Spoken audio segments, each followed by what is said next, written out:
உறவுகள் அனைவருக்கும் அன்பு வணக்கம். நீங்கள் இணைந்திருப்பது த மணியின் சமூக ஊடகம்.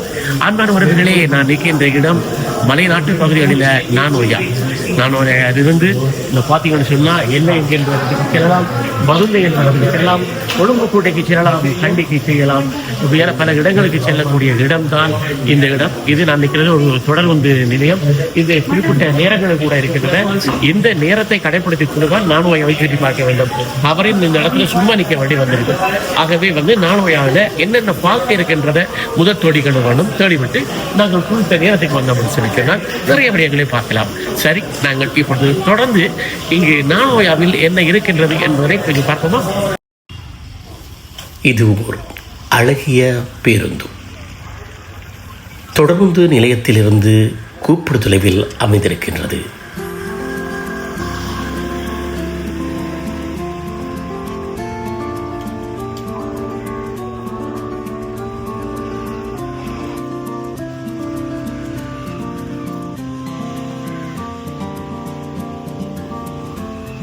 இதுல எந்த நாட்டு கொடி இல்ல, அனைத்து நாட்டு கொடிகளும் இருக்குது.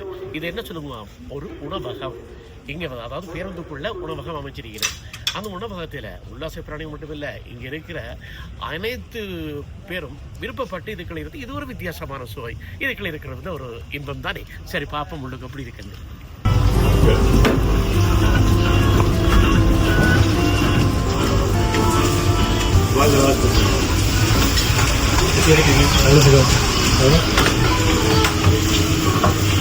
அடிக்கடி இது ஒரு மூணு இல்லைங்களா? இது கூட தாங்களா? நம்ம சந்தோஷம். எவ்வளோ காலம் நீங்கள் நடத்துறீங்க? 2 வருஷம்.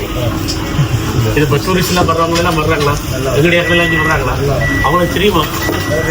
இப்போ நானோயாக இப்படி இந்த தொடர்றதுக்கு பக்கத்தில் இப்படி ஒரு பேருந்துகளுக்கு கூட்டுருக்குன்னு எல்லாருக்கும் தெரியுமா? தெரியாதவர்களே தெரிஞ்சுக்கொள்ளுங்க. அவங்களோட பேரை சொல்லுவோம். Robert Joseph. அப்படி வந்துட்டீங்கன்னா ராபர்ட் ஜோசன் நடத்தி கொண்டிருக்கிறேன். அப்போ வந்துட்டீங்கன்னா உடனடியாக அந்த இதுக்குள்ள வந்து சந்தோஷமாக சாப்பிட்டு போகலாம். லண்டன்லேருந்து வருவீங்க, கனடாவுக்கு வருவீங்க, இத்தாலியன் எந்த பகுதியிலேருந்து வந்தாலும் சரி.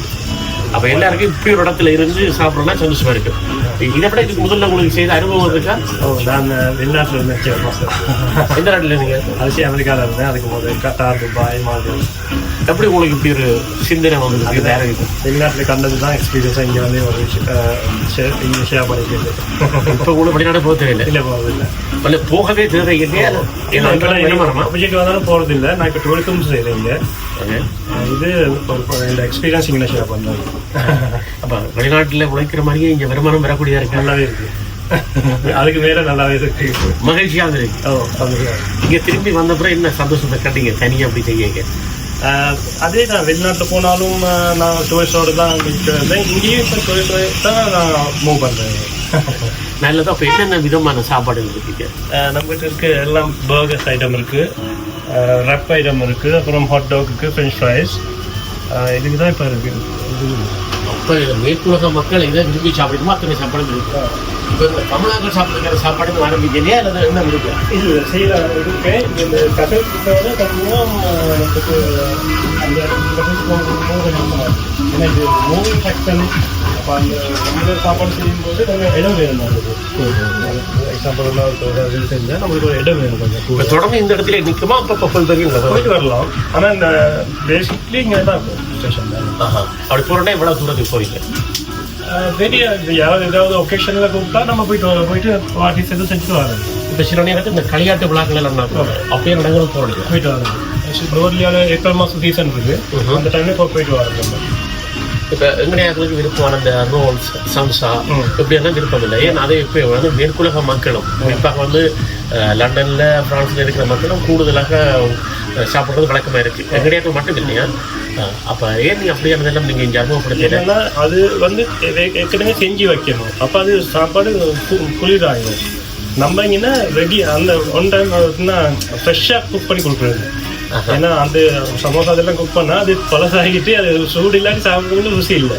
அது நம்ம இங்கே ஃப்ரெஷ்ஷாக நம்மளோட மெனுவில் இருக்கிறது நம்ம குக் பண்ண முடியும். உங்களோட சொந்த ஊரே இந்த இடம் தானே? வாழ்த்துக்கள் தம்பி, தொடர்ச்சியாக செய்யணும். உங்களை போல இளையவர்கள் எல்லாம் வந்து இப்படி வந்து ஆரம்பித்து எங்களோட ஊரில் வந்து நாங்களும் இப்படி செய்யணுன்றது ஒரு சந்தோஷமான விஷயம்.